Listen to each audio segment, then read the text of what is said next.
All right, listen up, Kamu here. And I'm fired up today because I see so many of you, so many entrepreneurs, so many businesses just spraying and praying.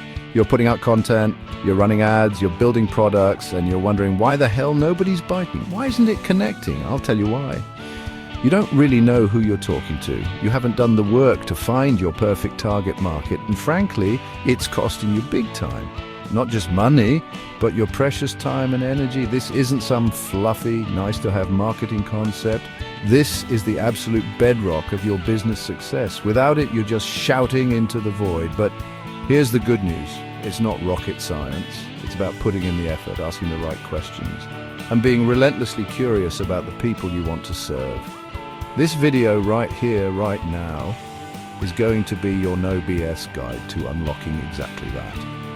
I'm going to break down, step by step, how you can stop guessing and start who your ideal customer is. We're talking practical, actionable strategies that you can implement today, not tomorrow, not next week. Because the truth is, the faster you nail this, the faster you scale, the faster you impact, the faster you win. So if you're tired of crickets, if you're ready to build a business that truly resonates and converts, then you need to lean in and pay close attention. We're going to cover everything from understanding your own product on a deeper level to segmenting the market, creating buyer personas that feel real, and then testing and refining until you've got it dialed in. No more excuses. Let's get into it because your future customers are waiting and it's time you knew exactly who they are and how to find them. Let's go.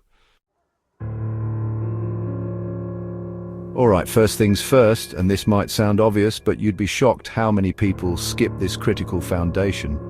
You need to understand your product or service inside and out, backwards and forwards. And I don't just mean the features, the specs, the cool bells and whistles. I mean, what does it actually solve for someone? What deep-seated does it fulfill? If you can't articulate that in a single, compelling sentence, you've got homework to do. Forget the fancy marketing jargon for a second. Get brutally honest. Why should anyone care? What pain point are you alleviating, or what aspiration are you helping them achieve? This isn't about what think is cool, it's about the tangible value it delivers to a specific human being. Think about it. Those eco-friendly, reusable water bottles, yeah, they hold water, that's a feature. But they solve is plastic waste. They fulfill is for environmentally conscious individuals to make a sustainable choice and feel good about their impact. That's the core. What are the unique features that deliver on that promise? Is it the material, the durability, the design that makes a statement? And what are the less guilt, a healthier planet, maybe even saving money in the long run? You need to dig deep beyond the surface level and truly understand the why behind what you're offering, because if you don't get this, how the hell are you going to find the people who are desperately looking for your solution? Okay, so you think you know your product? Great. Now it's time to stop navel-gazing and get out of your own damn head. You need to conduct actual market research. And I mean research, not just asking your mum and your best friend if they like your idea. That's not data, that's confirmation bias waiting to happen. I'm talking about rolling up your sleeves and digging for insights. How? Start with surveys, simple, direct questionnaires to a broad but relevant audience. Then go deeper with interviews. Actually to potential customers. Listen more than you speak. Understand their frustrations, their desires, their language, what keeps them up at night. These conversations are gold, pure gold. And don't just stop at direct outreach. There's a universe of information online if you know where to look. Use online tools, Google Trends, social listening platforms, forum discussions in your niche. See what people are already talking about, what questions they're asking, what solutions they're seeking. And critically, you have to do competitor analysis. Who else is playing in this space? What are they doing well? Where are their gaps? This isn't about copying them. It's about understanding the existing landscape so you can find your unique angle, your point of differentiation. The more data you gather now, the less you'll be shooting in the dark later. This is the unsexy work that leads to sexy results. Listen, one of the biggest mistakes I see businesses make is trying to be everything to everyone. It's a recipe for disaster, for diluted messaging, for wasted ad spend. The reality is, not everyone is your customer, and that's okay. In fact, it's fantastic, because it means you can focus your energy. This is where market segmentation comes in. It's about taking that broad market you've been researching and slicing it into smaller, more manageable and more pieces. Think demographic segmentation, age, gender, income, education level, occupation. Where do they live? That's geographic segmentation, country, region, city, even neighborhood or climate. These are the basic building blocks. But then you've got to go deeper into the psychographics. This is where it gets really interesting. What are their lifestyles? What are their values, their attitudes, their interests, their opinions? What makes them tick? And then there's behavioral segmentation. How do they make purchasing decisions? What's their buying journey? Are they loyal to brands? Are they early adopters or laggards? What benefits are they seeking? By layering these different types of segmentation, you start to see distinct groups emerge, each with its own unique profile. This isn't about exclusion, it's about precision. It's about finding the people who will not only buy from you, but will what you offer. Chapter 4. Meet your ideal customer, even if they're not real yet. Crafting buyer personas. Now that you've segmented your market, it's time to bring these segments to life. How? By creating buyer personas. I know personas can sound like some fluffy marketing term, but trust me on this, when done right, they are incredibly powerful. A buyer persona is essentially a semi-fictional, detailed representation of your ideal customer within one of those segments. It's not just a list of demographics, it's about creating a character, giving them a name, a backstory, motivations, goals, challenges, and even quoting things they might say. You're painting a picture of a real person. Let's take that eco-friendly water bottle example. Maybe one of your personas is Eco Ella. She's a 32-year-old freelance graphic designer living in Jakarta. She's passionate about sustainability, actively tries to reduce her carbon footprint, loves yoga and farmers markets, and gets her news from environmental blogs and Instagram influencers. See how specific that is?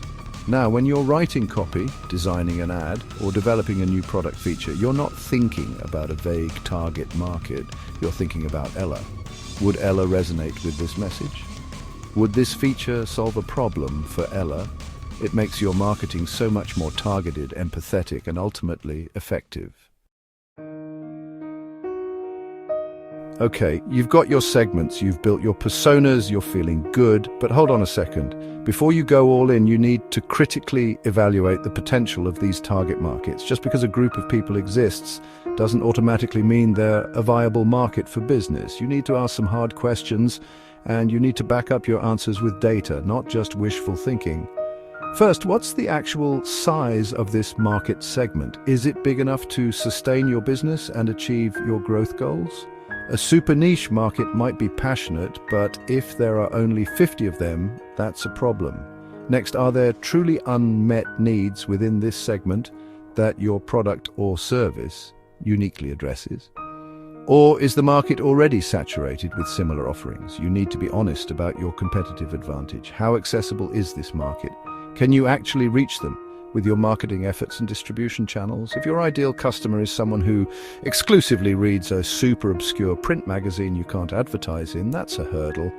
And finally, what's the competition like? Are there dominant players or is it fragmented? Don't be afraid of competition, but understand it. Use data, market reports, industry statistics, your own research to validate that there's a genuine opportunity here, not just a cool idea. All right, you've done your research, you've segmented, you've created personas, you've evaluated the potential, you know who your customer is and what they want. But thinking isn't enough in this game. You need to test your assumptions. This is where so many people drop the ball. They get so attached to their ideas that they're afraid to find out they might be wrong. Let me tell you something.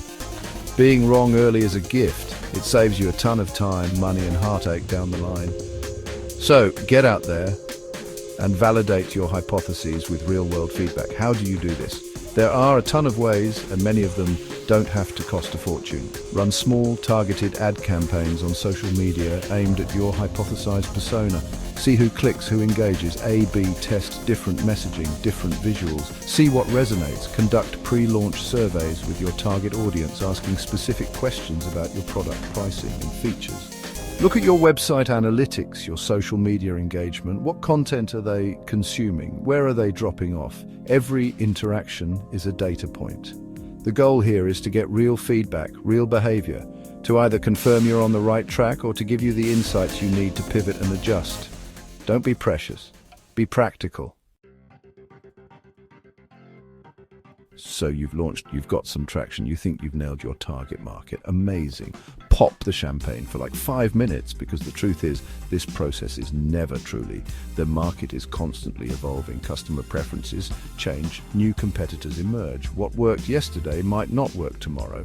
So the final and perhaps most crucial step is to commit to continuous refinement and adjustment. You have to stay tuned in, always listening, always learning. This isn't a set it and forget it deal, it's an ongoing conversation. Make customer feedback your obsession.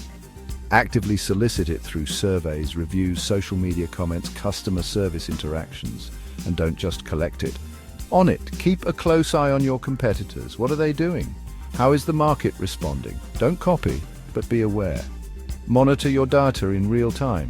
What are your sales figures telling you? Your website analytics, your campaign performance? Be agile enough to make adjustments based on what the data is showing you, not what your gut told you 6 months ago. Staying relevant and connected to your target market requires constant vigilance and a willingness to adapt. That's the long game. That's how you build a resilient, thriving business. So there you have it, 7 steps, 7 crucial pillars to finding and truly understanding your perfect target market. From knowing your product inside out to doing the research, segmenting, creating personas, evaluating potential, testing your assumptions, and then committing to continuous refinement. It's a framework, a roadmap. But listen, me just telling you this stuff isn't going to magically make customers appear. The value isn't in the knowing, it's in the you have to take this information and execute on it relentlessly. This isn't about finding a shortcut or a hack, it's about putting in the reps, doing the foundational work that so many people are too lazy or too impatient to do. But I promise you, if you commit to this process, if you genuinely seek to understand who you're serving and why, the clarity you'll gain will transform your business. Your marketing will be more effective, your product development will be more targeted, and your connection with your audience will be deeper and more meaningful. You'll stop wasting resources and start building real momentum. The bottom line is this: your ideal customers are out there. They have problems you can solve, needs you can meet. Your job, your absolute responsibility as a business owner or marketer is to find them, to understand them, and to serve them better than anyone else. So take what you've learned today, start implementing it step by step, and go make it happen. I'm Camus, thanks for watching. Now go get 'em. Don't forget to hit that like button if you got value, subscribe for more no BS insights, and drop a comment below with your biggest takeaway or question. Let's go.